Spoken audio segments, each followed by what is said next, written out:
I collapsed at work and was swiftly taken to the hospital in an ambulance. The tests revealed a serious illness requiring emergency surgery immediately. Feeling anxious, I called my husband. I'm about to undergo surgery. I think I'll be hospitalized for about a week to monitor my progress, I told him, expecting reassurance and support. A week, huh? Well, you'll be safe in the hospital. This is a good opportunity for you to take a break, he responded, his tone tinged with something that made me uneasy. Suspicion gnawed at me. After the surgery, during my recovery in the hospital, I decided to check his credit card statements. What I discovered shocked me. He had taken advantage of my hospitalization to travel abroad with his mistress. I was furious. Determined to confront him, I focused on my recovery with remarkable speed. I couldn't wait to see the look on his face when he returned from his trip. My name is Nancy, and Tom and I have been married for a decade. Lately, our relationship had grown indifferent, as if we were merely coexisting. With no children, we both worked hard, and money was never a concern. I had believed we would peacefully retire together. However, Tom had been acting strangely for a while now. He suddenly cared about his appearance and started dressing in expensive clothes and visiting trendy salons. Where have you been getting your hair done lately? I asked one day, noticing the change. It's none of your business, he snapped back defensively. His late nights at work or on supposed business trips had become more frequent. I hadn't paid much attention until I noticed the scent of perfume on him when he returned home late. This suit smells like perfume, I remarked one evening, catching him off guard. Oh, there was a woman next to me on the subway, he stammered, his excuse unconvincing. His behavior painted a clear picture of infidelity, and I was ready to confront him as soon as I was able. When I checked our bank account, I noticed our savings had been rapidly dwindling over the past few years. It was clear to me he was likely spending it on his mistress. Questions flooded my mind. Who was she? How could I uncover the truth? And if he was indeed cheating, what should I do? As I grappled with these thoughts alone, my appetite waned, and I sank into a deepening depression. Then one day at work it all became too much. Nancy, are you all right? My colleague's voice seemed distant as I began to lose consciousness. The next time I opened my eyes, I found myself in a hospital bed. The doctor explained that stress, likely exacerbated by Tom, had caused my collapse. Further tests were recommended, and I reluctantly agreed to stay overnight. Unprepared for an extended hospital stay, I called Tom immediately. Hello, Tom. I collapsed at work and was taken to the hospital by ambulance. An ambulance? Are you in the hospital now? Yes, they want me to stay overnight for tests. It's probably just stress, I replied, avoiding the real reason. Tom sounded relieved. What? You scared me there. So you're not coming home tonight? No, the test results will come out tomorrow. All right, I got it. The hospital will take care of everything you need, right? I don't need to come, do I? Hurt by his lack of concern, I insisted, I want you here to hear the results with me tomorrow. Do you really need me there? I won't understand what they say, Tom hesitated. I don't want to hear the results alone, I exclaimed firmly. Reluctantly, Tom agreed to accompany me to the hospital the next day. When we heard the test results together, it was like a blow to the gut. The tests show signs of a stroke. We need to perform surgery immediately, the doctor informed us gravely. When I glanced at Tom beside me, he appeared just as shocked by the news. After a moment's contemplation, he turned to the doctor with a question. So, that means she can't come home today, right? That's correct. We'd like her to stay in the hospital today, and we'll schedule the surgery for either tomorrow or the day after, the doctor replied calmly. As for discharge, it will depend on her recovery post-surgery, but likely around a week. A week, I see. Okay, Tom nodded, absorbing the information. Leaving the consultation room with a heavy atmosphere hanging between us, Tom muttered, I'll make a quick phone call, and walked off. I overheard him speaking to someone in hushed tones. She won't be around for a week. This might be our chance, he said before returning to me. As he hastily prepared to leave, I tried to stop him. Wait, hold on. Aren't we going to discuss? We've heard everything from the doctor. We just have to trust the hospital now. It seems like a good place, so don't worry. You should rest. Good luck with the surgery, he interrupted with forced cheerfulness, then swiftly departed.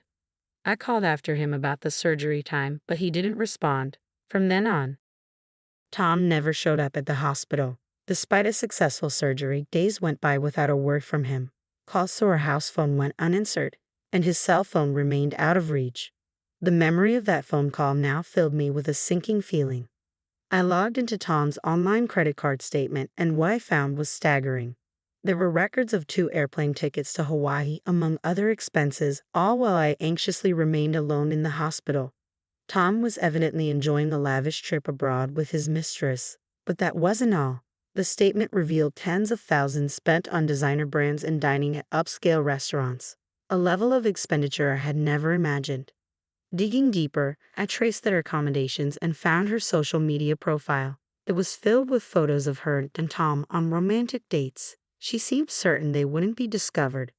Confronted with overwhelming evidence, my anger towards Tom boiled over. Forgiveness was out of the question. I was determined to retaliate. As I lay in my hospital bed post-surgery, thoughts of revenge consumed me. Eventually, a plan formed, and with it, a newfound surge of energy unlike anything I had felt before. Before the surgery, anxiety had nearly crushed me. Now, my anger had transformed into a driving force. My sole focus was on recovering quickly to execute my revenge. Even the doctor who monitored my progress post-surgery was astonished. "This recovery is remarkable. It's rare to see someone bounce back so swiftly," they remarked, with a faint smile. "I have something urgent to attend to, so I'd like to be discharged as soon as possible," I informed the hospital staff, determined to accelerate my recovery. Miraculously, my progress exceeded expectations, and I was discharged earlier than planned. I chose not to inform my husband of the change in discharge date. There was no point. His phone would likely go unanswered anyway. Besides, I had no time to waste. I needed to prepare meticulously for my revenge. The first time Tom contacted me on my cell phone was on the original day I was supposed to leave the hospital. "Nancy, I just went to the hospital, and they said you've already been discharged." "Yes, my recovery was faster than expected, so they let me go early." "You could have let me know." "It seems like my phone was off." "My bad. Okay, I'll head home now." An hour later, Tom called again, clearly agitated. "Hey, Nancy, what the hell is going on?" "What do you mean?" "Don't play dumb. Our house is gone." "Oh, you've noticed. I don't need it anymore, so I've cleared the land and put it up for sale. It's in a great location, so it should sell quickly." "What the hell are you talking about? You can't just sell our house. It's marital property." I didn't expect to hear marital property from you. What about the money in our joint bank account?" "That's marital property too. I've known for a while now that you've been spending it recklessly." "Well, there are various circumstances related to my work." "Related to work, huh? So going on an overseas trip with your mistress is also part of your job?" "How? How did you find out about that?" "You've been careless, haven't you? I can check the credit card statements too. I know about the plane tickets, the accommodations, the restaurants, and all the luxury items for women." Tom was left speechless, realizing I was fully aware of his actions. "I know exactly how much you've spent on your mistress," I said loudly. Tom fell silent. "You're the one who misused our marital property, so I'll be using the money from the house sale to cover what you've given to your mistress and as compensation." "Compensation? But what about our living situation after selling the house?" Tom stammered. "Don't tell me you expect us to keep living together. There's no way. I'm not staying married to a man who takes romantic trips while his wife is in the hospital." "Divorce? Wait, it was just a fling. I never wanted to divorce you." "If it was just a fling, why spend over $10,000? I want nothing to do with such foolishness. You chose a trip with your mistress over being by your wife's side during emergency surgery. To me, that says more than just a fling." "I can't live like this anymore," I continued, my voice firm. "You're not my precious husband anymore. I don't believe a word you say. I don't want to see your face again. I'll be moving into a new home and living freely. You can do whatever you want, even be with your mistress." "Are you serious?" Tom exclaimed. "You'll regret this," he added desperately. "What I regret is the 10 years I wasted with you," I retorted. "You've forgotten all I've done for you in those 10 years. Don't joke about providing for me," I continued with finality. "The money you wasted included our savings." Tom remained silent, realizing there was nothing more to say. "You spent all the money I earned from working, didn't you? Don't act all righteous now. Don't you have any sentimentality? Is this how you treat a husband you've been with for years?" Tom retorted. "That's rich coming from you. I'm just throwing your own words back at you. I shot back. As a kindness, I've put your stuff at the dump. If you don't hurry, the garbage collectors will take it. That's a lie, right? Damn it, don't screw with me. I'm done with you. Tom snapped and hung up abruptly. He was probably rushing to the dump at that very moment. When I disposed of the larger items, I placed the divorce papers on top, hoping he would notice them soon. After everything I had said, surely he would agree to our divorce. I was preparing to start anew, hoping never to hear from him again. But within a month, Tom called me again. What now? I have nothing more to discuss with you, I said, attempting to hang up. However, Tom's voice came through, shouting urgently. Wait, don't hang up. We haven't filed for divorce yet. I'm still your husband. Please listen to me. His unexpected plea left me with no choice but to hear him out. What do you mean we haven't filed for divorce yet? I asked, perplexed. After our conversation, I decided to live with her a bit longer. I wanted to observe before rushing into a divorce and remarriage. It felt like the right decision. Besides, she spends money like water and even talks about marriage. I listened silently, unsure how to respond to this sudden change in Tom's stance. I want to be a homemaker, but even with a ton of savings, it won't be enough if I marry her. I knew that even before you two started living together. I'm surprised you didn't notice her spending habits after showering her with gifts, I replied, incredulous. Tom, sounding oddly impressed, said, I see, Nancy. You're solid. From what you just said, I'm certain you're the only one who can be my wife. Excuse me, I couldn't believe what I was hearing. Nancy, let's start over. You've been sick. It must be scary to be alone, right? Was this guy an idiot? He wouldn't understand unless I spelled it out for him. I took a deep breath and raised my voice. Scary? How dare you say that? The most scared I've ever been was when I was alone in the hospital on the day of my surgery. Even when I was trembling with fear before the surgery, even when I was enduring the pain afterward, you weren't there for me. I'm really sorry about that. I wasn't thinking straight. It's not just that time, is it? After all this, cheating on me. How can you say that? A lot has happened, but I can't do without you. You feel the same way, don't you? That's why you've been with me for 10 years, isn't it? Stop talking nonsense. I'm certain that I can't continue with you after what happened, I said firmly. I can't even imagine spending my life with someone I can't trust. So you don't want to give it another try?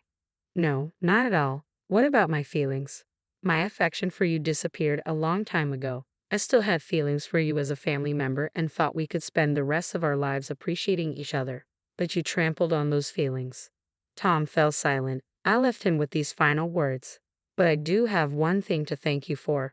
Finding out you were cheating made me so angry that I felt like I couldn't afford to be sick. I decided to level the house and sell it before you returned from your affair. What the hell is that? Thanks to you, I recovered surprisingly fast. Even the hospital doctors were shocked. It seems my anger towards you became my motivation to keep going. So, thanks for that. Nancy, think this is over? No. Go to hell with your mistress. Goodbye. Without waiting for his reply, I hung up the phone and immediately contacted my lawyer. I couldn't stand postponing the divorce any longer. I had saved all the evidence of his infidelity, ready to submit to my lawyer. I was confident the divorce proceedings and the demand for compensation for emotional distress would go smoothly.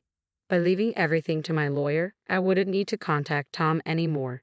To ensure he couldn't call me, I even changed my cell phone number. I doubted he would dare come to my workplace, but I had informed my colleagues about the situation just in case. Since Tom's bad reputation was already well known in the office, I believed they would alert me immediately if they saw him and help avoid any direct encounters.